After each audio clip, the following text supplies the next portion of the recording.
Hi everyone, welcome back to another episode of Insane Thought Posse. I'm James. I'm Erica, and this week we're joined by Milo Edwards. Hello. Hi. How are you We're good. How you? doing? Sorry, I took over the podcast. You said, "How are you?" I was like, "I'm not going to ignore him." That's insane. How are you? What's your thought? Yeah, my politeness destroys podcasts. No, but how are you really? So how will it work? It will be like. Did I say my thought is in the episode? You say at the beginning. So basically, we do this intro, and then you'll say this. You'll be like, I think. Wait, hang on. Yeah, I think that teachers have the worst job possible, and then we'll say, and then we'll just take it from there. How does it work? Okay. Yeah, I think it's a. So Maybe we do need Why to do be honest. you- here. Why do you film this at the end? I I don't, we don't know what we've spoken You about. don't- yeah. It's like fucking ring composition. What is this fucking Tarantino shit? Oh, Like, it's not in chronological order. Ah.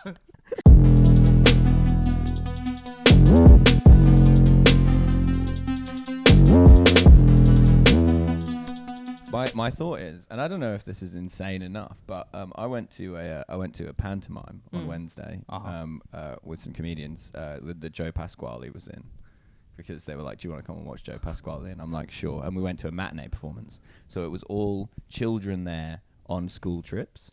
So I think there were like 1,600 people there, and we were three of about 10 to 20 adults in the room. Which is like, you work with audiences your whole career, and then you watch the sheer noise that children make in reaction to like poo stuff is like crazy. Like you just anyway. But then my overriding impression from this, because we're just sat in amongst all these school children, is I'm just watching the teachers interact with the kids, and the way that honestly there was this teacher going along the line of kids picking up all their water bottles to refill them, and then like he missed one kid out, and she went like, sir. And was like sassily holding it up. What? And I just looked at this man's face and I was like, this is my insane thought. There is no worse job on the planet than being a teacher. I would rather mine fucking coltan. Like, now, let me be clear here. I'm not saying it's not an important job. I'm not saying that the people who do it shouldn't be paid well or anything like that. Quite the opposite. I'm just like, I cannot imagine a more humiliating or worse way to spend your time than teaching children. Just watch it like your own children are bad enough, but you're there being bullied by other people's snot-nosed children. Like, I was watching it and I was like, this is depressing to watch. Like, and I do a humiliating job, let's be clear. But like, I was like, you've got me feeling sorry for you. This is not good. That is tough. Teachers, there's so many of them, and they're all just degrading themselves every single day. It's bad. And I don't know what, admittedly, this is like primary school. I don't know whether like senior school is better or worse. Surely it's better. It's better because I think like I think high school kids aren't as mouthy. They're mouthy in a different way where there's consequences. Okay. I think. Well, then there's also maybe intent there. You know, like little kids, like primary school. Yeah, just you like, can't get mad because they're like, oh, they don't understand. They're just idiots. You know what I mean? They're just like, oh, well, everyone else got their water bottle refilled. I want mine refilled. Yeah. But like when you hit 15, they're like out to get you.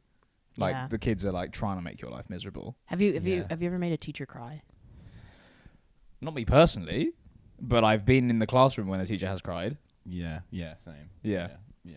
I have a teacher crying story. Yeah. There was this woman who taught geography at my school. And she also taught RE in the way that geography teachers invariably do. Yep. There's no connection between those two subjects. Mm-hmm. If anything, one is sort of inimical to the other, but you know. What is RE? Oh, religious education. Oh. Yeah. Your favourite. And then some schools call it RS.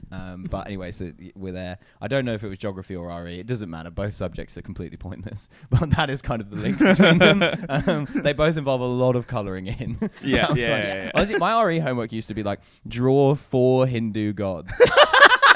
And I'd be like, this is so time consuming, yet also completely pointless. And there was like a grading system at my school. Every time you did homework for her, she would tick it and write B2 on it. Honestly, this woman had life figured out. Just tick it. She gave it the medium grade. Everyone got that grade for every piece of homework. No matter what. Yeah. And I was like, she's got it figured out. She's setting homework that she can just tick. and then be like, yep, that's homework. That is Ganesh, I will say. You know, you've drawn him. He's there. Certainly. It's an interesting interpretation of Ganesh.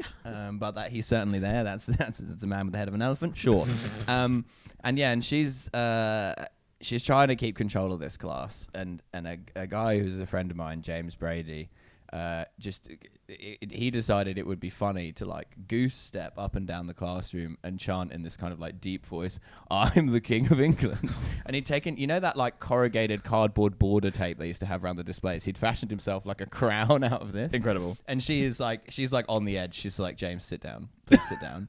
And then he makes it to the front of the classroom. He just holds out his fist and just goes, "Touch me."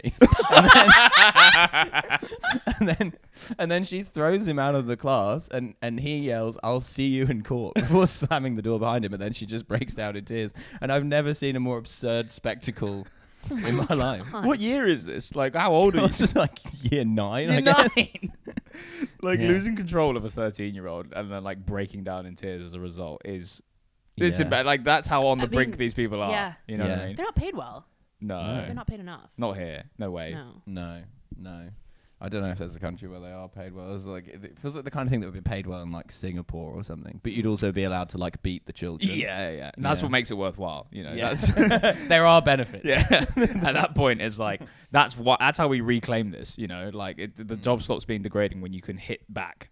Yeah. Maybe that's actually the thing when we think about corporal punishment. We've been thinking about it wrong. We've been thinking, it's not good for the kids. They don't learn. It's like, it's not for the kids. It's for the teacher. It's for their mental health. They need an outlet. Yeah, exactly. Because right now they're getting shit on by like loads and loads of little children, and they need to take it back out. Yeah, that's maybe what we need is like a masochist adult whose kink it is to be beaten, and the teacher can beat them in front of the children, like both as a stress reliever and as a lesson to the children that they do have it in them, but without actually harming any children other than mentally. And as we know in Britain, harming children mentally is fine. Yeah, that's totally fine. Yeah. That's allowed. We went on a trip where it was like, we went back in time to this like pilgrim type school, but the woman would beat us on this trip as a joke, but wait. She's like an actor beating you as a but joke? Like she'd be like, "Naughty kids," and then she'd like take a stick and be like but then it'd all be like, "Well, this is history." Our teachers would sit there, history. this is how it was. But they definitely like slip them like 25 quid. Beat the shit out of these kids, all right? Like, I don't care. We give you permission to just whack accidentally. The reenactment actor was she was sassy with it. There was we were supposed to dress for the time period. Okay. With your own clothes. Yeah. Like coming to school dressed in like whatever period it was. We would attempt to, 1800s vibes. So it was like a lot of button-ups and ponchos for whatever reason. Okay. She starts like racially segregating the kids. She's like, "You want to know how it really was?" Sending the women out into a shed to milk cows or something. Like, "You're not allowed to learn. It's ungodly." There was one thing that I think there was one like thing that she showed us about like some wooden fixture that was like, it was like she was threatening that we could put it, like she couldn't. That would have been too far. She's gonna put you in some like kind of like on the rack. It was some painful torture. The rack. You've gone like 300 years earlier. Sorry. But I like that. I like the idea of her just riffing. She's just bringing in, "I'm gonna throw you off the Tarpeian Rock. Fuck it." She made this kid cry because he had a shirt with a monster truck on it. She was like, "What is that?" Yeah. What is that devilry? She's like, "What is that? I don't know this." And then she's like, "Someone didn't listen to the field trip, huh?" And then he just started crying. Just whacked him with a stick. And he's like, "Why do you know what a field trip is?" yeah, straight up. My best friend from high school, she was a teacher. She recently quit because it was too much. Wow. Yeah, I mean, fair play. She would constantly. She like. Was she at a pantomime with Joe Pasquale? It was her. Was she holding a lot of water bottles at the time? She would come home and get like bitten by several kids, and then getting bitten by kids. Well, but it's like they like they chopped the funding for like support workers, and then she would just be like, "I need a support worker," and then her boss at the school would be like, "I don't think you do," and then be like, "Okay, well, I have all these kids with like the behavioral issues. I need one." Yeah. And then they just gaslight her till. They should give her one of those suits like the ones they use to train police dogs. You know, the kids are just hanging off her arm. They're like latched on, but she's in no discomfort. She's just talking about like Henry VIII or some shit. There's other. I mean, so you're saying that teachers that is the worst job, or? I mean, I don't. Okay, look, comedic effect. I don't Yes, think yes, it's of course. literally the worst job on the planet. I'm sure we could name some that are worse, but like, I do think it is. It's pretty. It's I bad. think for jobs that you need a degree to have, I think it's pretty bad. Yeah. I think especially when it comes like outside of the school, like outside the classroom, as soon as it becomes worse. You know, as you say, like in a pantomime at a theatre, like having to manage 35 kids and like refill their water bottles, make sure they've got their like lunch or whatever, and just like make sure they're having the best time. You're their servant. You're just a servant to like 9-year-olds, and that's like bitch. that's awful. Yeah, well, it's like because also at this thing, the teachers, because basically like the whole like upper circle was just children teachers and the three of us, and like I would say that people are very rarely respectful to me in public. I don't think, especially not when I'm with two other like 30-year-old comedians. You know what I mean? Like that's not rarely is. we don't give off a vibe that implies deference. But these teachers are like, let's let these gentlemen through. You know, they're like, 'cause it's like not only are they being bullied by the kids, but they're now having to be deferent. Like these are people in their 40s, subs. and they're having to be like deferential to me, a 30-year-old guy who like gets up at 11 a.m. But I'm taking a Wednesday off to watch a theatre production that's for children and has Joe Pasquale and Alexandra Burke in it for some reason, right? So there I am, and Joe Pasquale was great. And to be fair, Alexandra Burke was also pretty good. I feel like it was less her in natural habitat, but you know she sang some songs. But yeah, so then it's like this kind of they had that vibe of like when you're going out with someone who's a nightmare. And you have to just like take the waiter to one side and just be like, oh, that's kind of what she's like. Yeah. And it's like that, but there are like 40 children yelling, and you have to be just like apologizing to everyone on their behalf. You're like the court eunuch of like a despotic chubby boy king from like the ancient world. I was going like, I'm terribly sorry, sir. He doesn't understand the importance of your diplomatic mission. I will speak with His Majesty immediately. I will. I did my humblest apologies, sir. His views do not reflect the views of the Kingdom of Egypt. But there's like 40 of them. Yeah. Yeah. You apologize to everyone. I think it says so much about your self-esteem that you're like, you don't need to treat me with respect. It's like you're getting any form of respect of someone, and you're like, that person's got to be miserable. Oh no, quite the opposite. I do think I should be treated with respect, but I rarely am. Okay, fine. I'm just being like, objectively, you're the outlier. Yeah. Okay. I'm just like, that's how I know you're unhappy. Yeah. Who hurt you? Yeah. You know, my grandmother, every time I see her, asks me when I'm gonna get a job. Oh my god! And I'm like, I have a job. Yeah. And then she goes, what is it? And then I explain it, and then she listens patiently, and she goes, so when are you going to get a job? That's so harsh. Yeah, it is brutal. But I guess kind of trying to explain like comedian and podcasting to like, how old is your grandmother? 97. Yeah, that's not going through. Yeah. To be fair, we've had like 10 years of this though. Oh, okay. I mean, because also now she has like mild dementia, so she just asks me the question more times while I'm there, which gives the vibe that she's incredulous at the answer. Like she'll just ask it again, and I have to go through it. It's like a version of The Notebook, but where it's just like the end result is she's just like, that's not a job. I explained to her who I am, what stand-up comedy is, and then she's like, oh, I see, you're a failure. Right, yeah, okay. Yeah. And then every 20 minutes she forgets and we have to start again. Yeah. This is an endless loop of you getting brutally roasted by your grandmother. That's it's horrible. Fun. Can I ask what Please pantomime it was and where it was? Is Jack and the Beanstalk. It's at the Wimbledon New Theatre. Lovely. I tell you what, it was a long commute to watch this. It was like over an hour on the tube. Wow. Yeah. Worth it? Wimbledon. It was so I went with Ollie Horn. I don't know if you guys know Ollie Horn. I know. I've met him. Yeah. And James Beattie. So Ollie Horn is friends with Joe Pasquale. Oh. Through some kind of chicanery. Yeah. I mean, I said what, but honestly, that's not that surprising from Ollie. So Ollie Horn has been like a fan of Joe Pasquale for a long time, and he somehow contrived to meet Joe Pasquale. And it turns out Joe Pasquale is like very on the level. So they've kind of maintained this friendship. And then he was like, let's go and see Pasquale's pantomime. So he invites me and James. We go. And I'm like, have you told him that you're coming? And he's like, no. So then we like get him outside the stage door. And then we all end up going to Weatherspoons. And Joe Pasquale had a J2O. Oh. And that was, I didn't know they still did those. He's got to be clean for the evening performance. Yeah, Right? yeah. Well, he said he's not going to eat anything before the evening performance. He said he doesn't eat in between. Wow. Which goes to show that the evening performance of a pantomime is kind of like bottoming, in a way. There is some narrow Venn diagram. I think that's the more insane thought, right? I think you should have led with doing the evening performance of a pantomime is like bottoming. And then we'd have gone. I think. And then I've never done either. I'm coming up based on the information that I have. Yeah.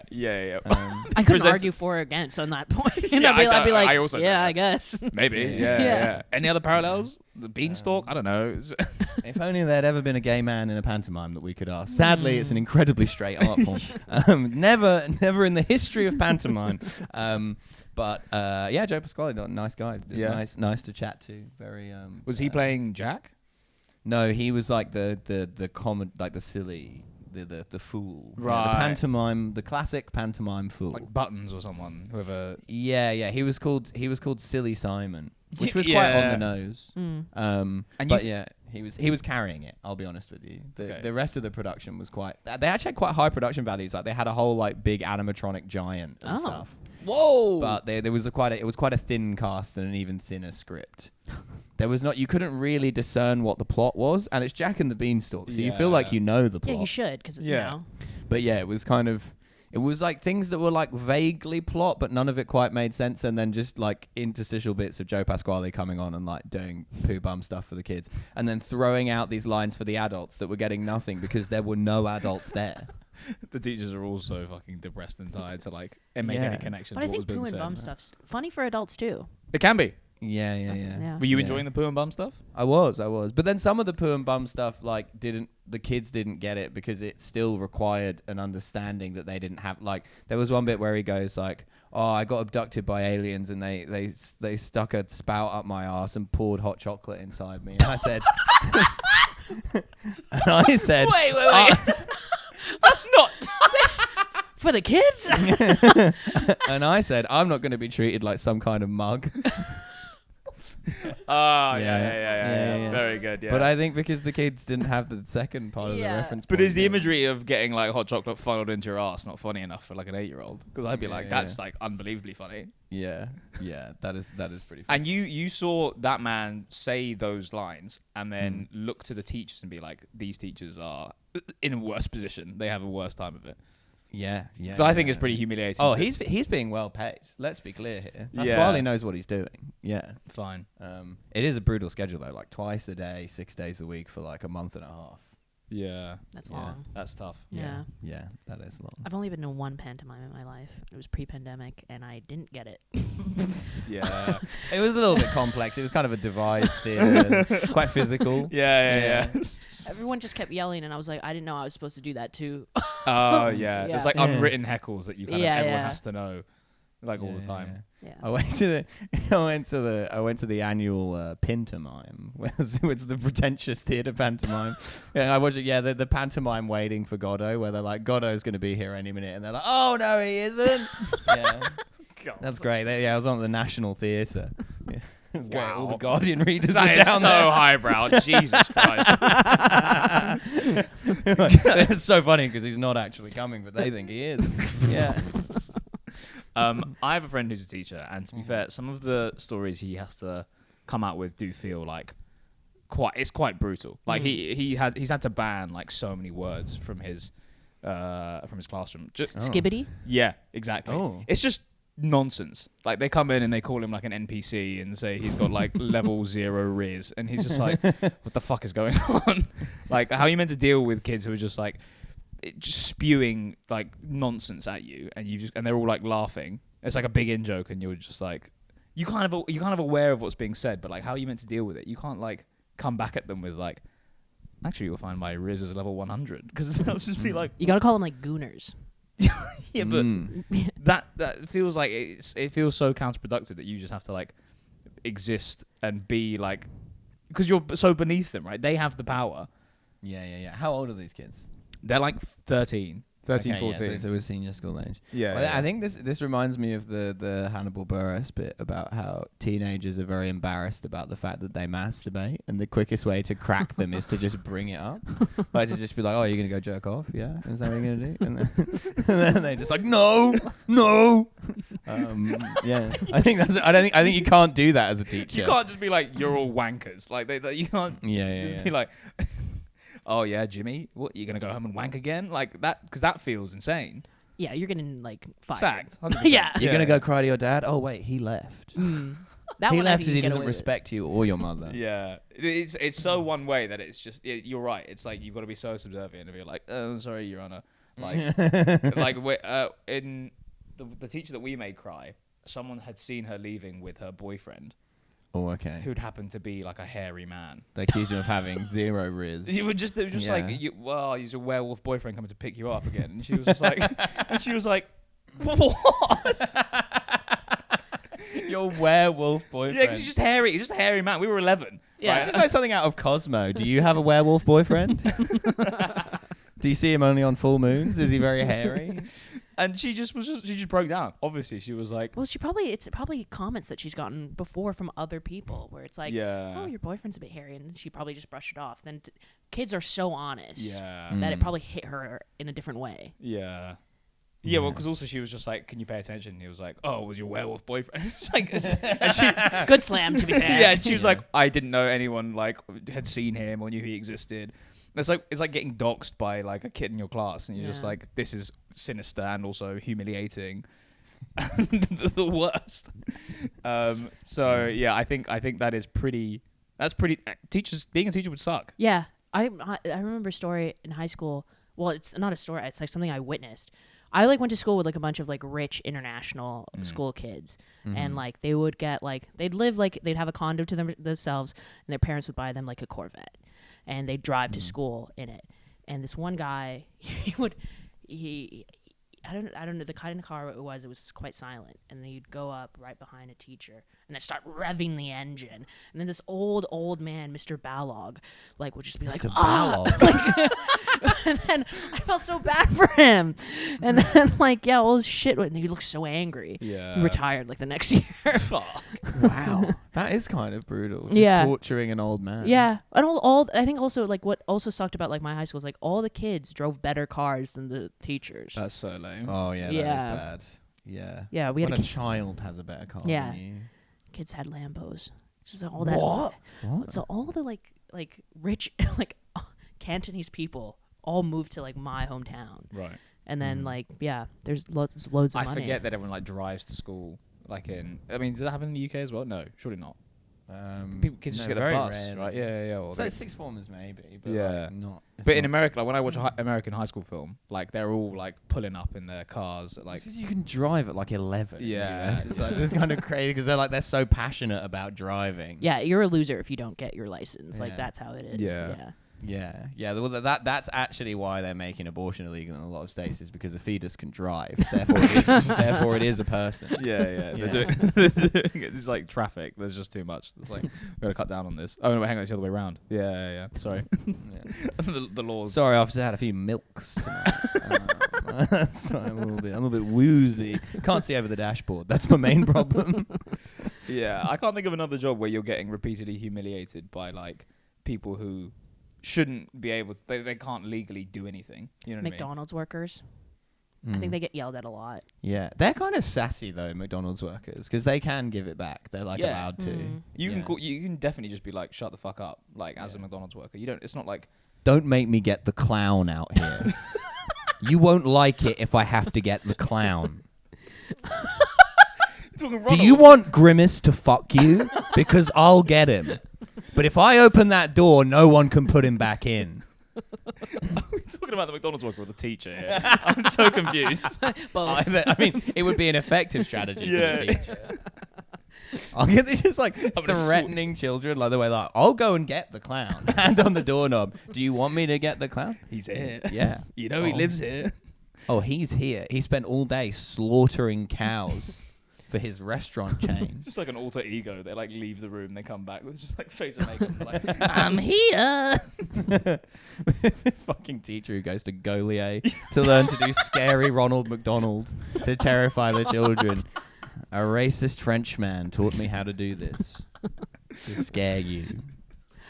Of all the like McDonald's characters, which would you marry? I'm picking Grimace. I am picking Grimace. Oh, okay, yeah, because he's thick. Because he's thick, exactly. Yeah. The shake is thick, and so is the dick. Yeah. I think it's the Hamburglar for me. Yeah, It's got to be that guy's. He's like cute, you know. Yeah, he's got that Breton stripe on. He's got the eye mask. Yeah. It's quite eyes wide shut. He's like flirty, you know. He darts around, you know. Can't catch him. It's playing hard to get. Exactly. Yeah. Yeah. He's cheeky. That's the word I'm looking for. He's cheeky. Yeah. I mean, that only leaves Ronald. For you, yeah. Yeah, Ronald. I mean, I guess he's probably the richest. I feel like the other two are probably like subservient. They're probably in a kind of modern slavery type situation with Ronald. Definitely. Yeah. Like they're like, because Grimace is too stupid to understand. Like he's being taken advantage of, and the Hamburglar is probably like undocumented. So he's very vulnerable to like Ronald McDonald's taken the Hamburglar's passport. He's being trafficked. Yeah. He's just trying to steal some burgers, man. Yeah, the Hamburglar's in like a kafala type situation. He's like, he came to McDonald's to make money to send home, but actually he's they're suddenly you got to pay us back for your flights. He's like, you better steal all these hamburgers. Yeah, so it's good. That's pretty humiliating. Yeah, that's pretty humiliating. Suddenly the Hamburglar's building a football stadium in Saudi Arabia. Like, he can't understand. He can't understand what's happening. It's an insane diversion. Yeah, I like that. I made a joke about how corrupt it is that Saudi Arabia is getting the World Cup, and some random person like quote tweeted me on Twitter and said that I was a racist, and I'm like, I think you're not gonna. If you look up the sort of people that they're killing, I think you're gonna find out something interesting about it. None of them are white. We're sort of supporting Saudi Arabia brackets woke. Yeah. Oh, you don't want Muslims to have fun. Okay, I see. Yeah. What a great angle. Okay, so I think we can probably just talk about. Do we agree? I do. I mean, I do agree. Because I think it's such a tough job, and like I do think there's not another one where you're degraded constantly, but then also like it is also rewarding. So it's like a weird. Yeah. You gotta take it. That's my problem, is that there's nothing you can do to like give it back. Like detention's never gonna like leave a mark on the emotional scars that they're like drawing across your soul. Actually, I have one example of a teacher giving it back, and it was. I had actually two teachers who would give it back. I have two stories which are kind of different, but there's one guy. He was a maths teacher, and he kind of fancied himself a bit. He was like a youngish teacher, and he was pretty good looking, and he was very fit. He was into like marathons and stuff, but he was short. But when everyone's 13, you're not that short. So I think school was like, okay, great. He could be like the cool guy. I'm not implying that he was doing anything to the kid. He was above board. He was just above feeling board. himself. Yeah. But I think I'm the king. He liked that he was one of the teachers that people were kind of like, this, Anyway, and so there was this girl in because I went to school in Essex, who had been like fake tanning consistently since the age of 11, and by the time we left school, had successfully changed her ethnicity. She had gone like full dolazole. Like if you'd said this girl was like half Bengali or something, like people would have believed you. I knew this girl when she was 11. She was as white as they come. Oh my word. Incredible. That's so sick. Just build up. And we'd had to do these presentations in English. You had to do like a presentation on anything, right? And she'd done her presentation on how colors can affect our like mood and stuff. Like it's kind of sort of semi-scientific thing. Anyway, and then the next lesson we had was maths with this guy. So we walk into maths, and then she's like, "We should paint the classroom orange, sir, because it would help us learn." And then he just goes, "But then we wouldn't be able to see you, Sophie." And then just lost control of the room. We're losing it. But this is a top set class as well. It's not even one of the rowdy classes. This is like the most top set of maths, the most well-behaved kids in the school. He's been like year 11 as well. But like dreaming of that line for so long. He's like, I've got this girl like dead to rights. If she ever tries anything on me, like absolutely incredible. I don't think you could get away with that now. I don't think you could. No, there's a letter coming in. Like you're getting talking to a parents' evening. Yeah. That is so good though. Yeah. There was another time, same girl, year 11 English. There was a guy, our English teacher was like, I think he was like a frustrated academic. And so he was kind of, most of the teachers at my school were pretty dumb, but he was like kind of smart, and he would like openly gossip about the other teachers to us, which we enjoyed. That's fun. Or he would do that kind of like I can neither confirm nor deny type shit about the rumors, which was fun. Anyway, so we did the Crucible for year 11 English, which like no one does, but he deliberately picked all the fucking weirdest shit off the syllabus. Yeah. And then he insisted that he play John Proctor because no one else would do it justice. Because we're like doing full read through. And then it's getting to there's a famous bit in this play, I don't know if you've seen it, where John Proctor screams at Abigail, who's been played by the same girl, Sophie, whore, like multiple times, like full volume. It's supposed to be like a courtroom scene, and he's like being taken away, and he's like, fucking whore!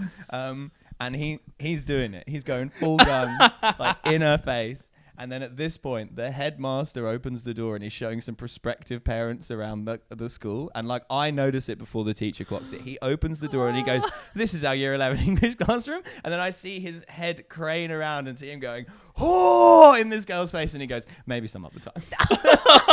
Oh, no. Oh, it's English. Well, you don't need to get that into it. Like, it's not even drama. What's your problem, man? That guy was so cool. That's amazing. Oh, as if he did it as well. That's so up himself to be like, I'm playing the lead, actually. Yeah, it was awesome. What the fuck? None of you are capable. This role requires depth and like a level of experience and sincerity, and it's just him screaming horror like a 15-year-old. You gotta back yourself, in your career. Yeah. And what's really funny is that was probably accurate age gap for the play. Yeah. Really got a sense of how it should go down. Yeah, exactly. So there are ways to get it back, but I think at the end of the day, it's pretty shit out there. Yeah. It's a hard job. Someone's got to do it. And I'm glad that it's not me. Yeah, we respect our teachers. Actually, we do, because they're going through shit. It's like fucking Vietnam in there. I mean the war, not the country. I'm sure the country is fine. That could have been a dangerous note to end on. It would have. In fact, actually, I bet their teachers get some fucking respect in Vietnam. Yeah. Cool. Yeah. That's it. That's it. That's where we go. Move to Vietnam. We love our teachers.